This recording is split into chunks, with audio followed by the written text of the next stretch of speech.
ध्यानशाला की यह औपचारिक रूप से समापन बैठक है। पिछले 7 दिनों में भोर और सांझ की बैठकों में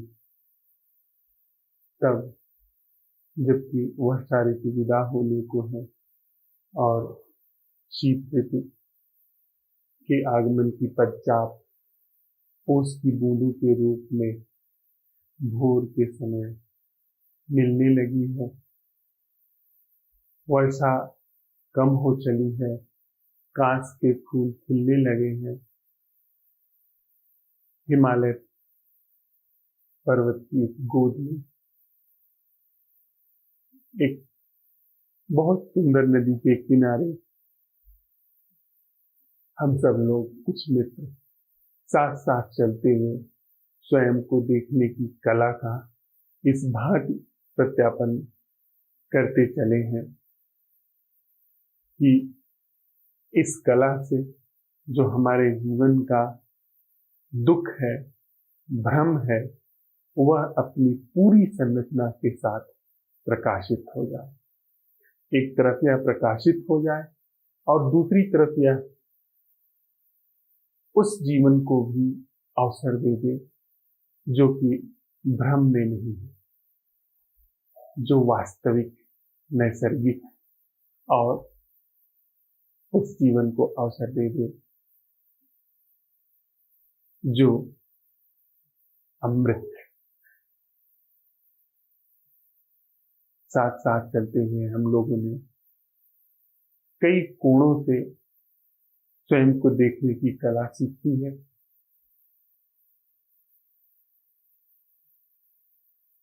सूरज ढलने को है, आसमान साफ है और पिछली बैठकों और अन्वेषणों से हम इस बिंदु पर आए हैं कि प्रमाद की संरचना की समझ और अप्रमाद की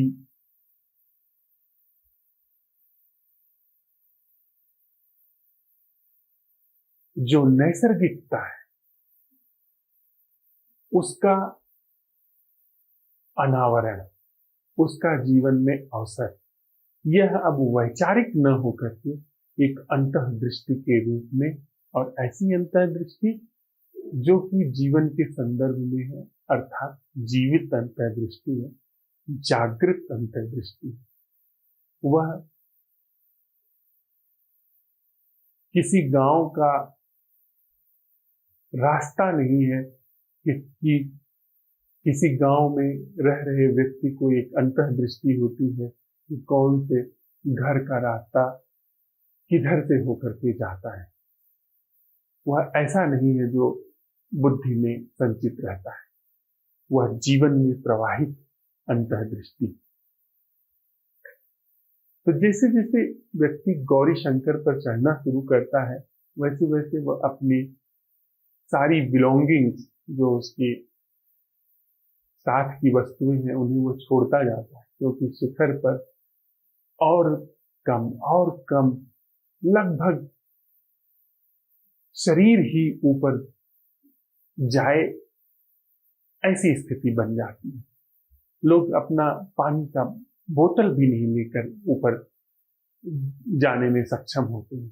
एक स्थिति आती है वह खाने पीने की सामग्री भी छोड़ने को मजबूर हो जाती है, क्योंकि वह भी भारी लगने लगती है।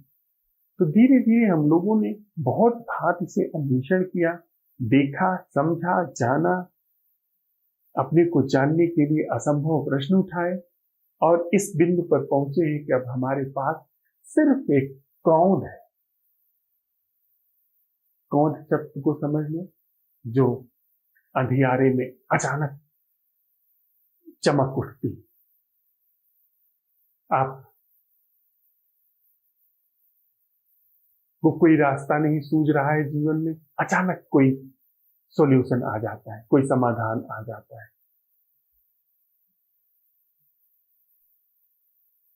वह जहां पर कोई संभावना नहीं है, सारे सोच विचार थक गए हैं, वहां अचानक कोई हल निकल करके आ जाए, उसे हम कौन शब्द से संबोधित कर रहे हैं। तो कौन है? इस बिंदु पर हम पहुंचे हैं कि प्रमाद का जीवन है, दुख का, भ्रम का जीवन है, वो जैसे चल रहा है, उसमें हम रचे पचे हैं, हमको कुछ भी ख्याल नहीं, कुछ भी अता पता नहीं। हमने अप्रमाद होश का, खुशी का, जो वास्तविक खुशी है उसकी तलाश में बहुत कुछ किया, पर वह सब भी कहीं पहुंचा नहीं। वह भी हमारे प्रमाद के गाल में पिस करके रह गया। वह सब हमने समझ लिया। तो बस अब यह समझ हमारे पास है कि इस प्रमाद की संरचना का समूल अंत क्या है। यह उस कौंध में सम्मिलित है। वह कौंध, जब प्रमाद चल रहा है तो कौंध की कोई बात ही नहीं, फिर वह कौंध अचानक प्रकट हो जाती है। अचानक प्रकट क्यों हो जाती है? क्योंकि हम सब लोगों ने संवाद किया है, हम सब लोगों को कहीं अंदर वह झलक आ गई है। हमने असंभव प्रश्न उठाए हैं और यह हमारे जीवन का हिस्सा हो चुका है कि ऐसा जीवन संभव है जिसमें मैं की कोई भूमिका नहीं है, जिसमें प्रमाद की कोई भूमिका नहीं है। वह अंतर्दृष्टि हो गई, फिर प्रमाद घेर लिया, प्रमाद की धुंध घेर ली, प्रमाद चलता रहा, फिर अचानक से अवसर पाकर के सहज ही, स्वतः ही वह कौंध बाहर आ गई। उसने कहा, ओह, मैं तो प्रमाद का पूरा जीवन जी रहा हूं।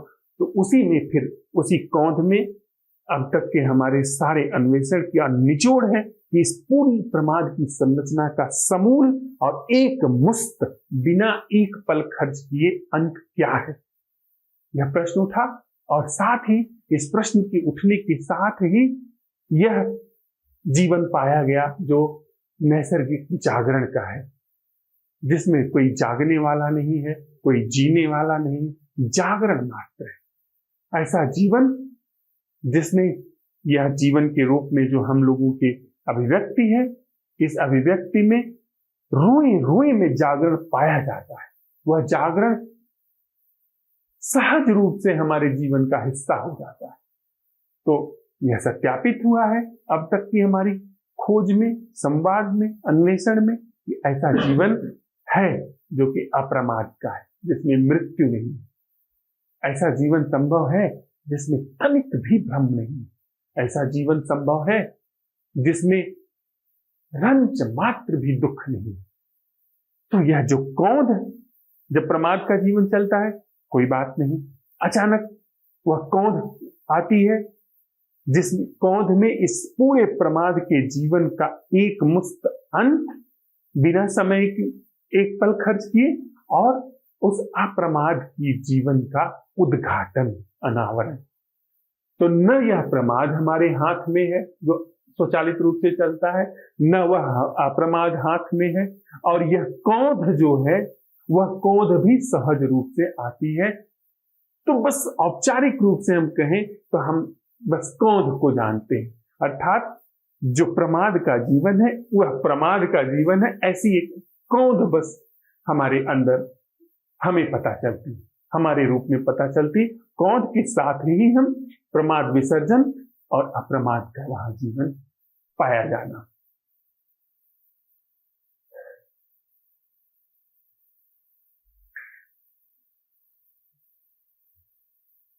जीवन के अन्वेषण के संदर्भ में एक बड़ी ही अनूठी बात है कि जो चीज जीवन में देख ली जाती है, सत्यापित कर ली जाती है, उसके मिटने का कोई उपाय नहीं। अगर समझ में यह बात आ गई कि किसी चीज का, वस्तु का, जीवन का दर्शन बिना नामकरण के संभव है, तो दुनिया की कोई भी ताकत, कोई भी स्थिति परिस्थिति इस समझ को छीन नहीं सकती। यह समझ सदा सर्वदा के लिए विद्यमान होगी। तो हमारे अंदर जो यह समझ हमारे संवाद से इन 7 दिनों के आई है, इसके मिटने का कोई उपाय नहीं। अब यह मिट नहीं सकती। हाँ, वह जो प्रमाद की सैलाब है, हो सकता है इस समझ को रखें, इस समझ को ढकने की कोशिश करें, लेकिन वह ढकना ऐसे ही होगा जैसे कि एक नन्हे से जलते हुए दिए को सारी दुनिया का अंधकार मिलकर के मिटाने की और ढकने की कोशिश करे। यह असंभव है। दिया अगर जला है तो उसे मिटाने का कोई उपाय नहीं। और यह जो हमारे भीतर अंतर्दृष्टि का कौंध का दिया जला है, यह ऐसा दिया है जो किसी चीज पर निर्भर नहीं। बाहर जो दिया जलता है वो बाती पर निर्भर है, तेल पर निर्भर है, लेकिन यह भीतर का दिया बिन बाती बिन तेल जलता है। यह अंतर्दृष्टि बिन बाती बिन तेल है। इसके मिटने का कोई उपाय नहीं। प्रमाद आएगा, प्रमाद सैलाब की तरह आएगा। यह पूरा संवाद, पूरी वार्ता बिल्कुल ऐसे लगेगा कि मिट गई है, लेकिन अब इसके मिटने का कोई उपाय नहीं। आत्मदर्शन में, आत्म ज्ञान की इस पूरी यात्रा में सबसे सुंदर बात है यह कि यहाँ जो जान लिया जाता है उसके मिटने का कोई उपाय नहीं। हाँ, जब भी यात्रा होगी उसके आगे की यात्रा होगी, पीछे लौटने का कोई उपाय नहीं। तो यह जो कौंध है हो गई है, यह कौंध ही हमें आगे लेकर के चलती है। और कोई भी व्यक्ति जिसके अंदर कौंध जगी है और जिसके अंदर कौंध से जो झूठ का जीवन है वह समूल नष्ट हुआ है और जो सच का जीवन है वह वहां पर उद्घाटित हुआ है, वो कौंध के अतिरिक्त और कुछ नहीं साझा करता। वही हम सब लोगों ने साथ में एक दूसरे से साझा किया है। मुझे एक ज़ेन कहानी याद आती है। बड़ी मीठी कथाएं हैं, हुई है नहीं हुई है और फर्क नहीं पड़ता है, लेकिन उससे संदेश बड़े प्यारे आते हैं। एक राजा ने अपने राज्य के बड़े प्रसिद्ध फकीर के बारे में सुना और राजाओं को एक ऐसा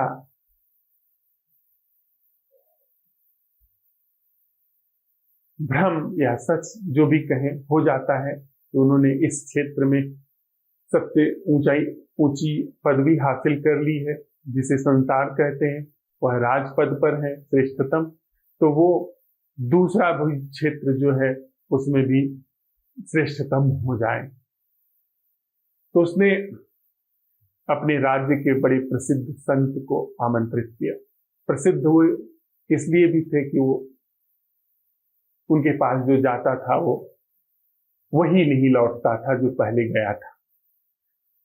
कुछ न कुछ उसके अंदर जागरण के बीज जरूर पड़ जाते थे, और अगर वह ताकतवर होता था, साहसी होता था, तो जागरण घटना भी शुरू हो जाता था।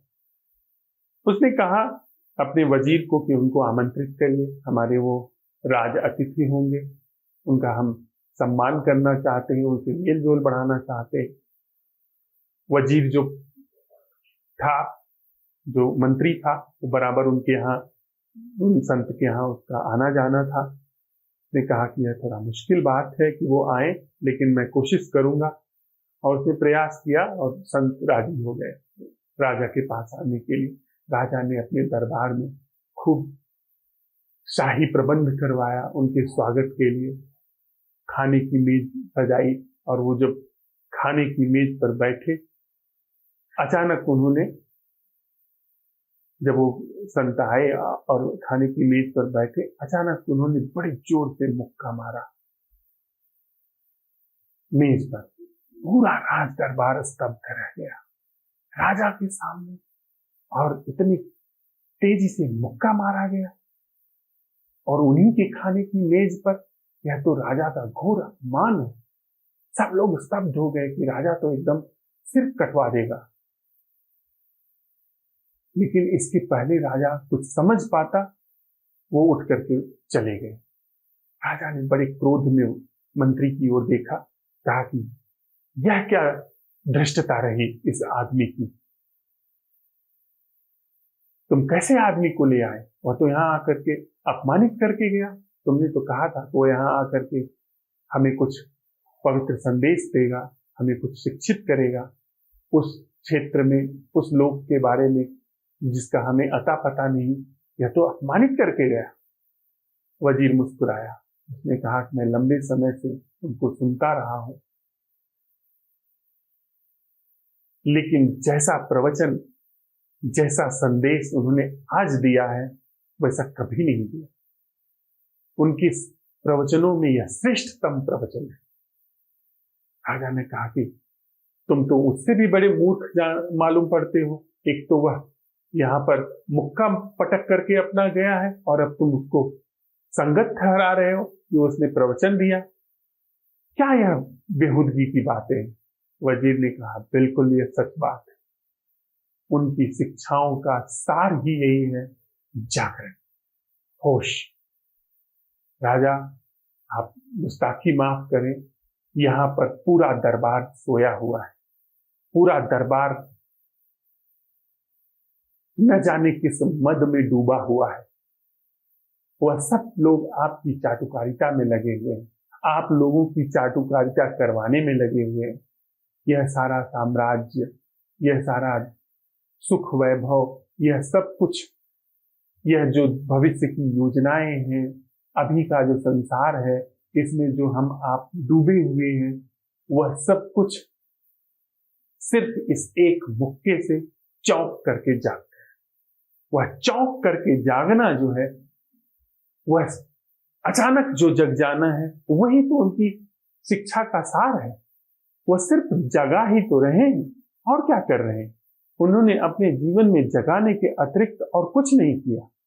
और इसके पहले तो वो जब जगाने के लिए बोलते थे तो शब्दों का उपयोग करते थे, हम लोग सुनते थे, पर सोते सोते सुनते थे।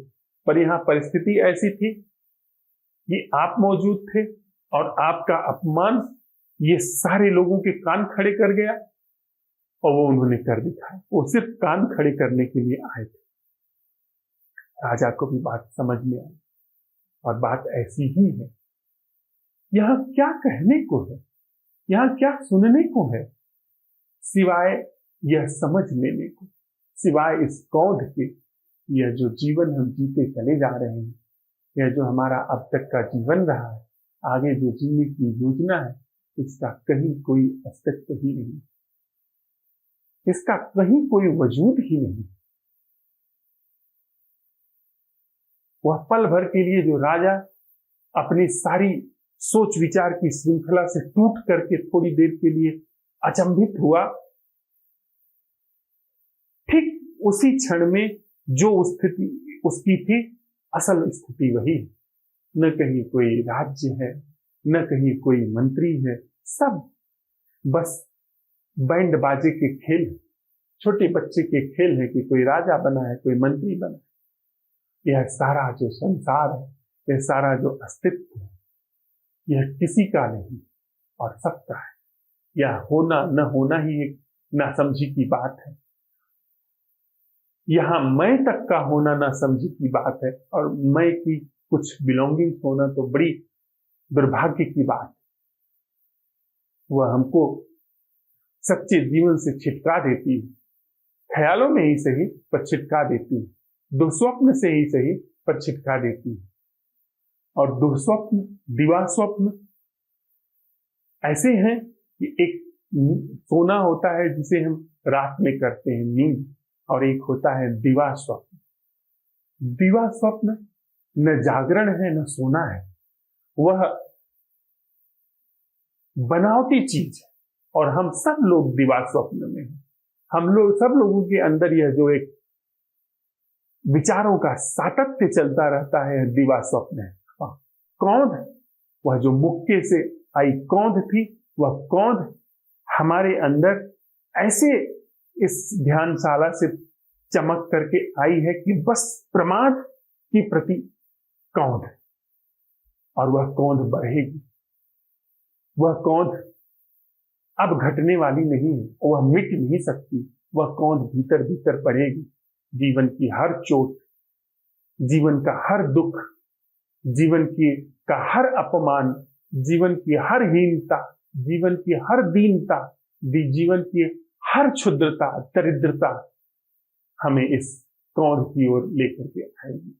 जैसे जैसे हम इस कौंध की, हमारे जीवन में यह कौंध बढ़ेगी, वैसे वैसे वह जीवन और संवेदित होगा प्रमाद के प्रति, अभी तो हमें इतनी चोटें लगती है कि पता ही नहीं चलता, हम ऐसे प्रमत्त दशा में हैं, उन्मत्त दशा में हैं, शराबी की तरह, जिसको कितनी भी चोटें लग रही हैं पर पता नहीं चल रहा है। जब नशा टूटेगा, और टूटना शुरू हो गया है हमारे जीवन में, टूट ही गया है, यह जो कौंध से यह नशा टूटा, यह प्रमाद का दिवा स्वप्न टूटा, तो संवेदनाएं और प्रखर होंगी। तो फिर जैसे जैसे जैसे शराबी का नशा उतरता है, वैसे वैसे वह अपनी चोटों को महसूस करने लगता है, वैसे वैसे हमारे जीवन की चोटें महसूस होंगी। हमें पता चलेगा कि हम संबंधों में कितने चोटिल हो रहे हैं, हमें पता चलेगा कि हम अपनी योजनाओं से क्या खो रहे हैं, हम अपनी भविष्य की महत्वाकांक्षाओं से क्या गंवा रहे हैं। वैसे वैसे जीवन में वह चीजें छूटती जाएंगी और संवेदना बढ़ती जाएगी, वह चीजें छूटती जाएंगी और संवेदना बढ़ती जाएंगी, जागरण बढ़ता जाएगा। और यही जागरण सिद्धि से साधना की ओर है। यह जो धुंध का मिटना है, यह तो बात अब स्पष्ट ही हो गई। और क्रोध जो है वह सिद्धि है कि ऐसा जीवन संभव है जो कि प्रमाद से सर्वथा मुक्त है, मैं से सर्वथा मुक्त है। ऐसी सिद्धि तो हो ही गई। अब उसके ऊपर यह जो ख्यालों की धुंध है, आदत की धुंध है, यह बस छटनी बाकी है। ज़ेन मत में कहते हैं कि संबुद्ध होने के बाद भी आदतें पीछा करती हैं, संबोधि घटने के बाद भी आदतें पीछा करती हैं। और जो आदतें हैं, आदतों का मामला है, उसमें व्यक्ति को असावधान नहीं रहना चाहिए, नहीं तो आदतें घर बनाए ही रहेंगी। भीतर भले वह जागृति हो, पर आदतें बाहर घर बनाए ही रहेंगी।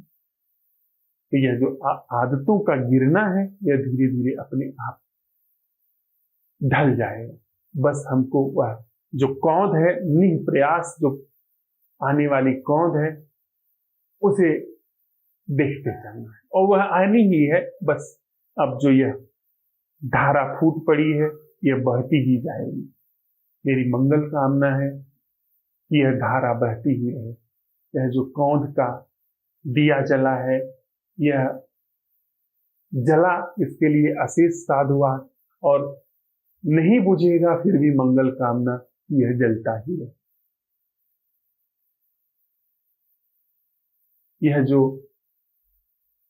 गंगोत्री से, गोमुख से